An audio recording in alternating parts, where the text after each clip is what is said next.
Hello, and welcome to the I, Me, We podcast, episode 2. In this episode, I'm going to explore the question, why movement medicine? I'm feeling inspired to talk about this because my dad questioned it the other day, and he felt that the term movement medicine is going to suggest to people that they need to be sick or unwell to work with me. And he felt defensive about that name and like it was going to deter people from wanting to practice with me. And I kind of descended into madness for a little while about it because that is the name that came to me, and I felt really sure that was how I wanted my presence to be named, my business to be called. And I have reasons why, so I'm going to talk about that here. For myself and for anyone else who is curious about why I've started movement medicine and what it means to me. And so, first of all, I call what I do movement medicine instead of just yoga, because when people hear yoga, they think of specifically yoga asana practices like vinyasa and hatha yoga, and it's very specific to the type of movement people expect. And I do more than that. I'm a rock climbing guide. I'm a hiking guide. I love to encourage people to go swimming. I offer ecstatic yoga, which is a fusion between ecstatic dance and yoga. I offer yoga,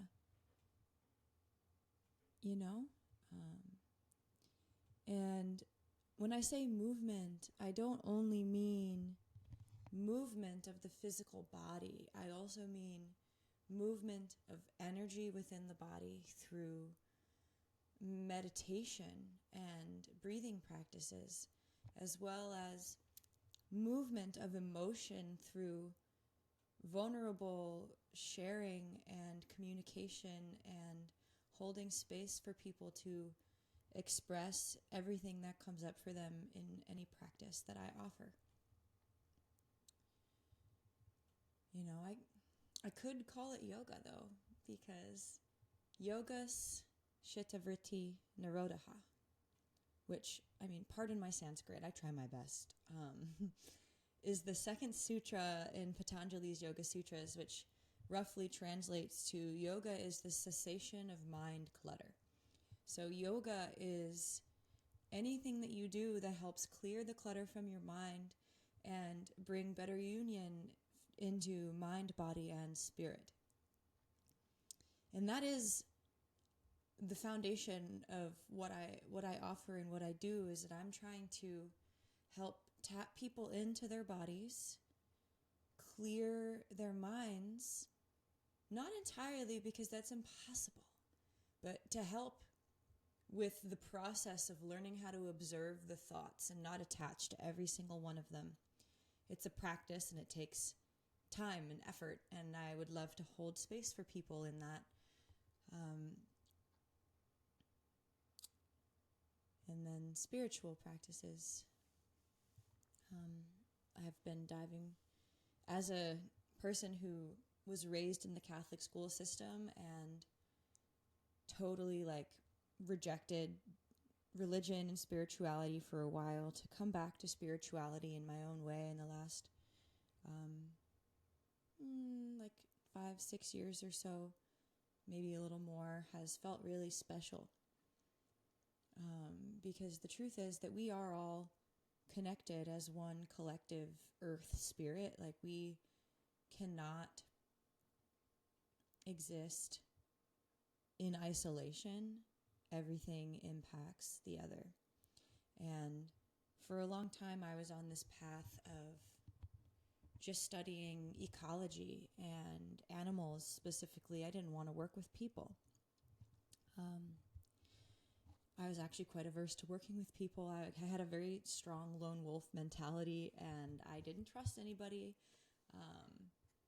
And then when I graduated from college, although I loved my degree and I loved science, there was something missing. I felt really disconnected from my body. I felt really physically, emotionally, spiritually unwell, and I decided, well, I have to figure something out before I continue on this path of academia, or else I'm going to fall apart.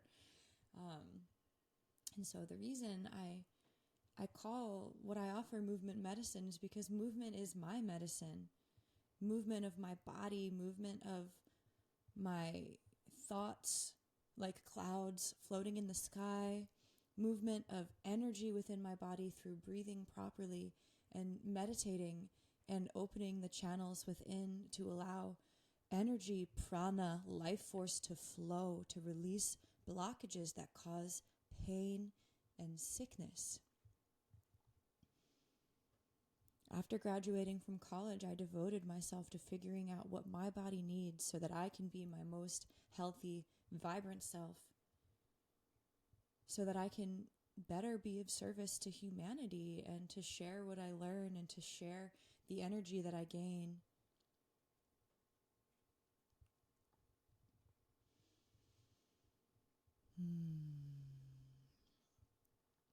I believe that everybody needs movement medicine, whether you're really fit and are in need of maybe learning how to stretch to allow your muscles to recover more effectively and relieve pain that you have from how tense you are all the time.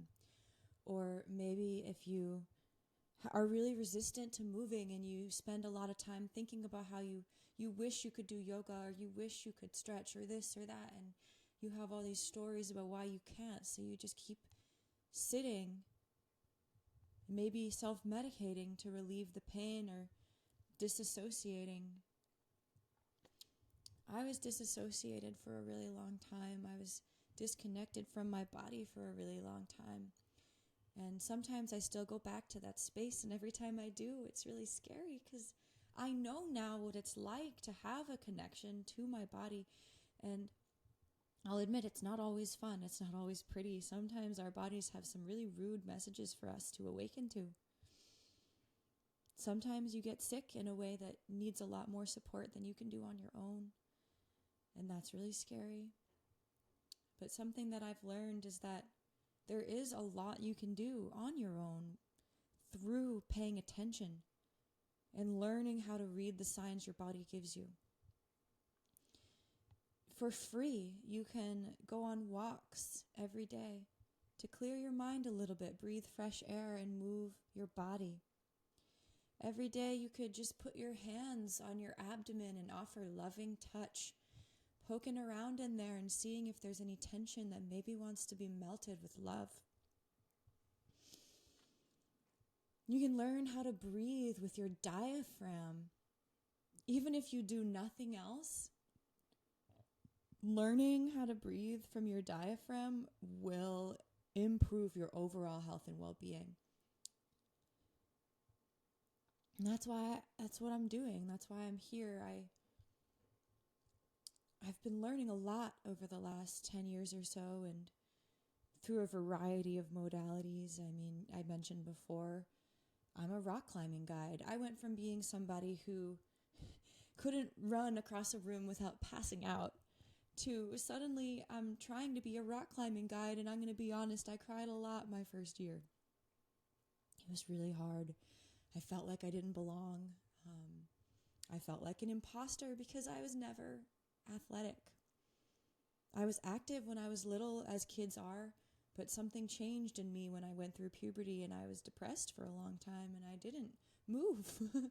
I just took drugs and numbed myself, and I was really in my head all the time. I was either totally disassociated or I was in my head focusing on school, and I just totally threw my body out the window. I hated my body.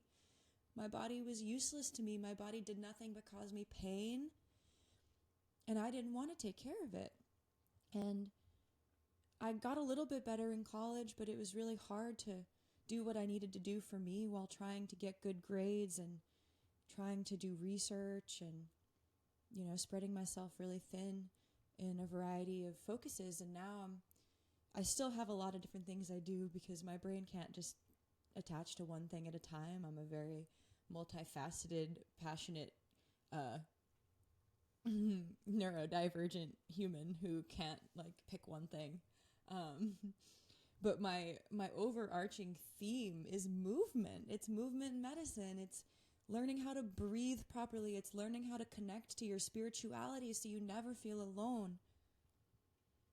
My ancestors support me all the time, and I have really opened myself up to some crazy connections to the other side that, although sometimes are a little intimidating, sometimes it's really, really supportive. And you don't ever have to do that if you don't want to, but I want you to know it's possible.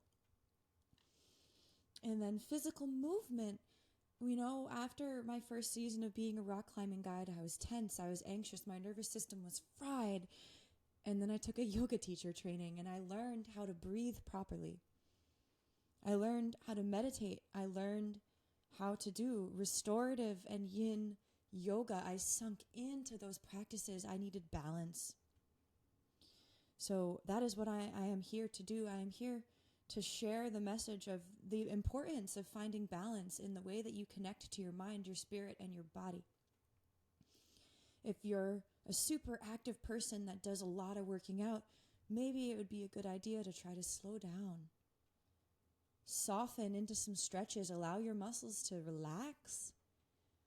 If you can learn how to relax and expand the mobility and capacity of your muscles to stretch, you can get stronger in more end ranges of motion.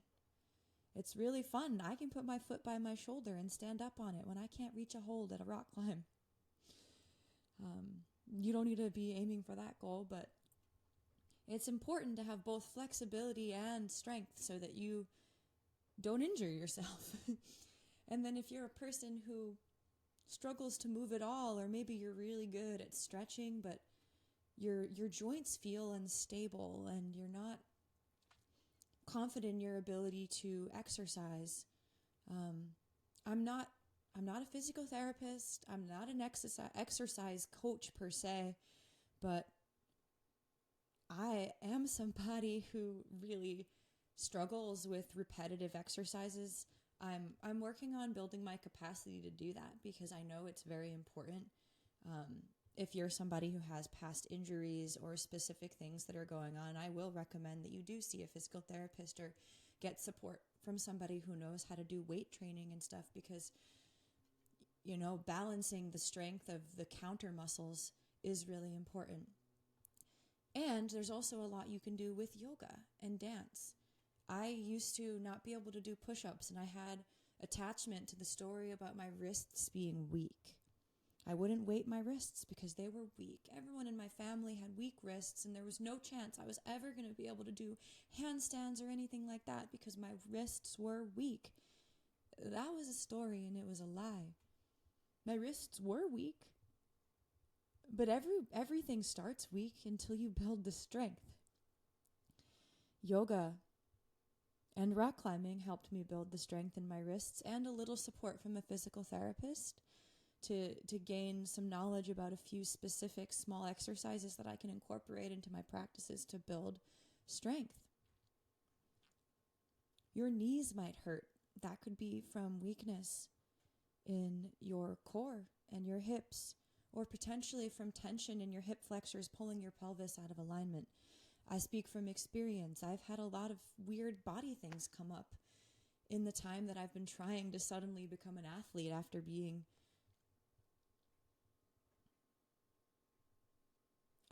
a person that didn't believe in my ability to become an athlete for a long time.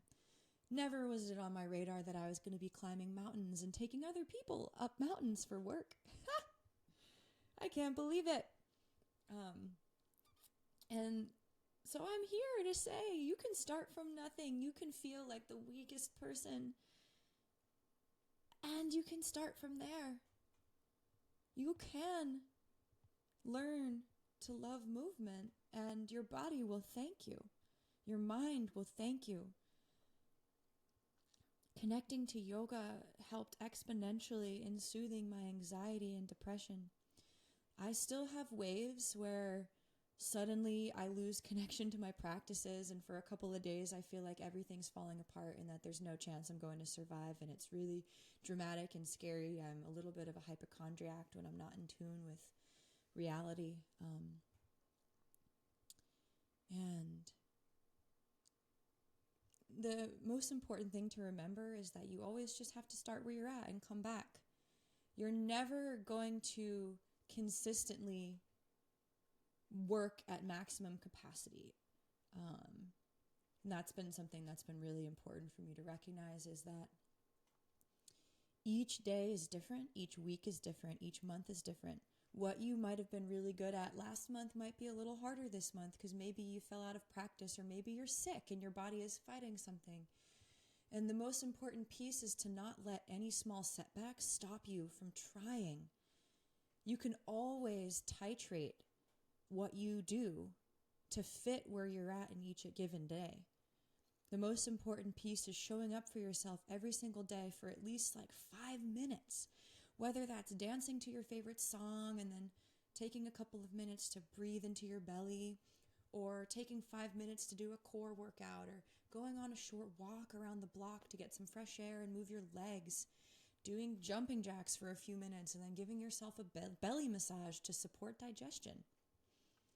There's so many different ways that you can move through what you're going through, both by just sitting still and moving your energy through learning to breathe, or meditating and just relaxing through connecting to spirit, or through stretching passively, actively, or statically, or dynamically, meaning that you can stretch by moving, you can dance around, you can roll around, and you can flow through different poses, or you can stretch by being still and relaxing slowly into a pose, breathing deep into those areas of tension, inhaling to expand and exhaling to let it go. There's so many ways that you can move through what you're going through, and I am having a really hard time choosing one area to focus on because I benefit from them all. I am a person that experiences a lot of duality. I'm the person who has been stuck in stagnancy and the person who has moved so much that they totally fried their nervous system and ended up with lots of pain and tension. I experience both, and I fluctuate every year, especially with the seasons, and I want people to know that that's okay. It's natural. We are mammals. We naturally have fluctuations in what our bodies are expecting from us, even though we've been separated from our animal selves for a long time. It's still in there, not quite in the same capacity, but to an extent. And I also want to mention, if you are a female-bodied person who menstruates, who has a menstrual cycle, your hormone cycle fluctuates throughout the month, and you physiologically change every week because the hormone ratios in your body change. So certain weeks of the month, you are literally physically more fit and have more energy than other parts of the month. It's real. It's a physiological reality. So please be gentle on yourself when you're in your so there's follicular, which is right after you're done bleeding. Ovulatory, those are when you're at your highest energy. Then luteal, that's 2 weeks. Luteal, in the beginning, you still have pretty good energy, and then towards the end, that energy crashes. You might feel quite terrible. That's when some people experience PMS. And then during menstrual, the first few days, you're probably going to be really tired and not as strong. You might still be pretty strong, but maybe not as strong as you are when you're ovulating or when you're meant to be ovulating. I just throw that in there as an aside for any womb keepers who might be listening to just know. I'll talk more about this if people are interested in the future, but for now, that's all I'm going to say. People who are born with male physiology, you're more on a 24-hour cycle. And your energy peaks in the morning and then crashes towards the end of the day, depending on the levels of testosterone in your body. Exercising in the evening can help boost your energy for nighttime if you need that for some reason. So, movement medicine is something that I think every single person on the planet will benefit from, whether it's just learning how to move your spiritual energy or your breath more properly, whether it's learning how to stretch, learning how to exercise, learning how to practice yoga in a way that's either restorative or active, or both. You don't need to be sick to benefit from movement medicine. And, I might even argue that most of humanity is sick in some way, whether it's through the disease of, limiting self-beliefs or fear or shame, or actual physical imbalances or autoimmune conditions, or there's so many things. And another thing that I want to talk about is cancer. A lot of that is literally from us being poisoned, and there is only so much we can do about that. And some of it, I really strongly believe, is from stagnancy, physical stagnancy and emotional stagnancy. When we don't let ourselves feel our emotions, they swirl up in our bodies and create tension. And that tension stops the flow of blood and lymph, which is our immune system. And when our immune system cannot flow properly, we get sick.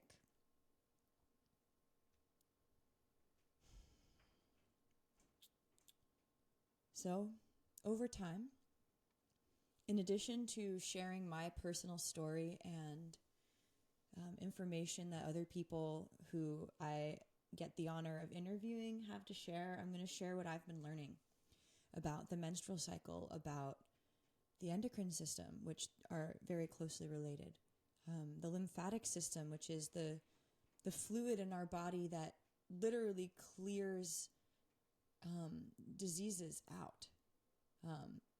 Our lymphatic systems do not have a pump like the circulatory system do. You need to move your lymph. Circulatory system, our blood. Lymph is important for helping to keep our blood clean. Movement is important to help keep the lymph moving. And movement is important to help keep blood circulating.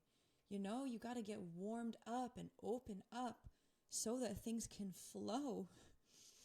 And I'm going to be honest, I'm not perfect. I struggle with circulation and issues in my feet. And I'm trying my hardest to figure out what's going on there. I definitely have some lymphatic blockages from scar tissue and tension in my abdomen that's held for a variety of reasons. I want to offer guided self-massage and yoga practices and dance practices, and I want to invite people to come and have fun in Acadia National Park with me. I'm there for a lot of the year. I'll probably be there for about 5 months this year. It doesn't all have to be like digging deep and getting into the nitty-gritty of your emotions and your spirituality and figuring out what's wrong with you, because that can be really draining. It can also be really fun, and I think it all is medicine. Fun is medicine. Getting outside and being adventurous and trying new things is medicine. Facing your fears is medicine. I don't know why people are afraid of the word medicine. It doesn't mean there's something wrong with you. It means you're human. All humans need medicine to some degree, except that now the term medicine is skewed by the modern medical industrial complex. We think medicine is pills and drugs and shots to the arm, but it's actually the food that you eat, the walk that you take every evening, the beautiful conversation you have with your friends. Medicine is the tea that you drink, the plants that you could be rubbing on your skin to soothe your wounds, the massage that you can give to yourself or that someone else can give you. medicine is magic. Medicine is a broad term. It's not just like, IV fluids and painkillers. Like, it's love. It's breathing from our diaphragm. It's presence. It's connection. It's dancing. It's singing. It's making crazy sounds with your throat because it feels good. So that's what I'm here for. I want to get people to make crazy sounds with me and dance. I want to support people in finding balance in their musculature through yoga. I want to help people face their fears and believe in themselves through taking them rock climbing and hiking and showing them that they are capable of hard, scary things. It's not just saved for the people who seem to have no fear. In fact, I always tell my clients that you cannot be brave if you are not first afraid. If you aren't scared, you're not being brave, you're being bold.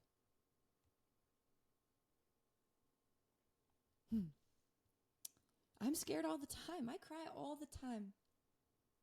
And every time that I get through it, I feel stronger and I feel open and I feel lighter. And I want that for you.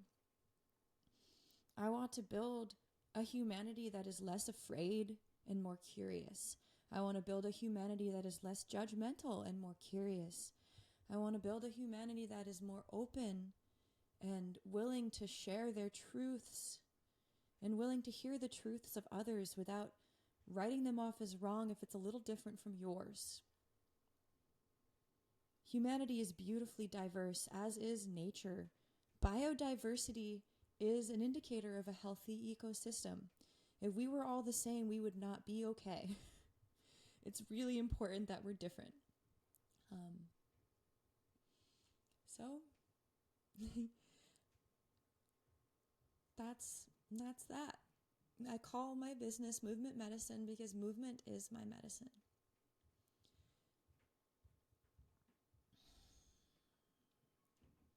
And movement is not just one thing. It's not just movement of your body. It's movement of your thoughts, your emotions, your breath, your energy. And I guess my medicine isn't only movement. My medicine is also connection, plants, food, water.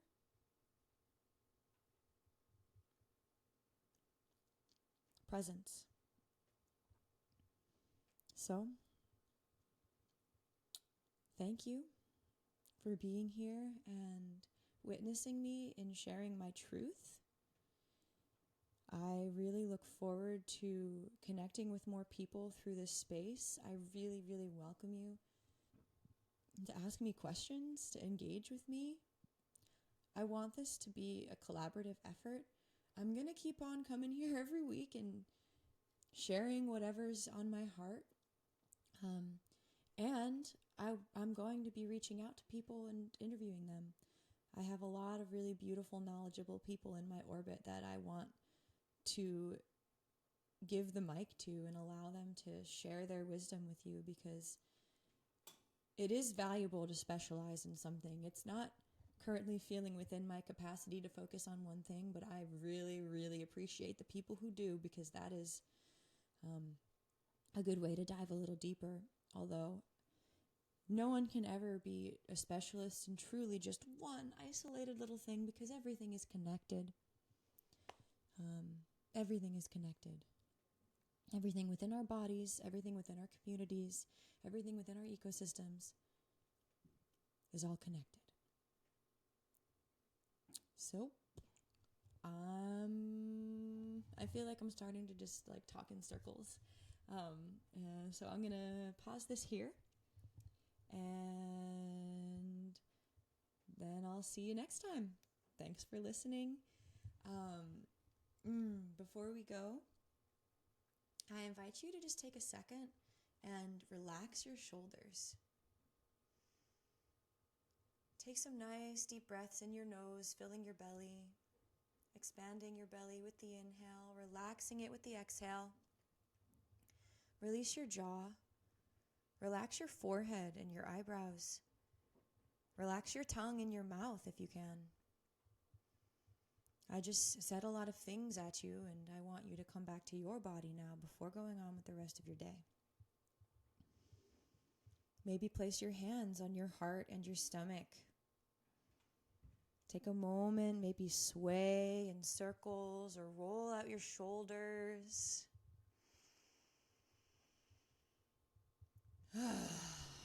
Maybe let out a sigh. Feel in, are you needing anything right now? Do you need water? Are you hungry? Maybe you got to take a little walk now or take a moment to stretch. If you're driving, maybe just wiggle your shoulders a little bit or sit up a little taller. Maybe find somewhere to pull over, stretch your legs for a moment. Although I'm doing this podcast for me, I'm also doing it for you, and I don't want people to just come on here and listen to me and then have me throw them off and then let them go. So take a second. Kind of feel into what you're needing right now and where you're on your way to go do what you're doing now. Just returning back to your present. Sending yourself some love from me. Thank you again for showing up and hearing me. Until next time.